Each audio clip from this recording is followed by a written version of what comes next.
மிக அருமையான கருத்து. பாகற்காய். ஒரு புகழ்பெற்ற ஞானியிடம் ஒரு முறை சிலர் சென்று நாங்கள் புண்ணிய யாத்திரை எல்லாம் சென்று புனித நதியில் நீராடி வரலாம் என்று இருக்கிறோம். நீங்களும் எங்களோடு வந்தால் நன்றாக இருக்குமே என அவரை அழைத்தார்கள். ஞானியோ இப்போது வருவதற்கான சாத்தியம் இல்லை என்று கூறிவிட்டு. அவர்களிடம் ஒரு பாகற்காயை தந்து எனக்காக ஒரு உதவி செய்ய முடியுமா என்று அவர்களை பார்த்து கேட்டார். அவர்கள் என்ன செய்ய வேண்டும் கட்டளை இடுங்கள் மகராஜ் என்றனர்.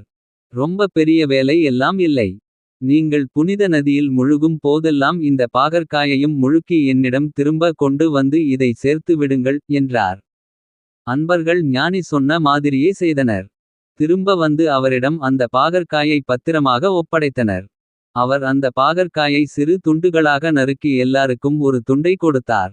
புனித நதியில் முழுகி வந்த பாகற்காய். இப்போ சாப்பிட்டு பாருங்க தித்திக்கும் என்றார்.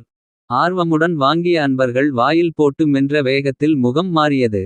தித்திக்கும் நீங்க கசக்குதே என்றார்கள் ஞானியிடம் ஏமாற்றத்துடன். பார்த்தீர்களா, பாகற்காய் எத்தனை தான் நதியில் முழுகினாலும் அதன் சுபாவத்தை மாற்றிக் கொள்ளவில்லை. அதைப் போலவே நாம் நமது அடிப்படை குணங்களை மாற்றிக் கொள்ளாமல். எந்த புண்ணிய தீர்த்தத்தில் முழுகினாலும் எந்த கோயிலுக்கோ சர்ச்சுக்கோ மசூதிக்கோ குளத்துக்கோ புண்ணிய ஸ்தலங்களுக்கோ போனாலும் என்ன பயன் வந்து விடப்போகிறது. மாற்றங்கள் மனங்களிலும் குணங்களிலும் வருவதே இனிதாகும். Create thumbnail.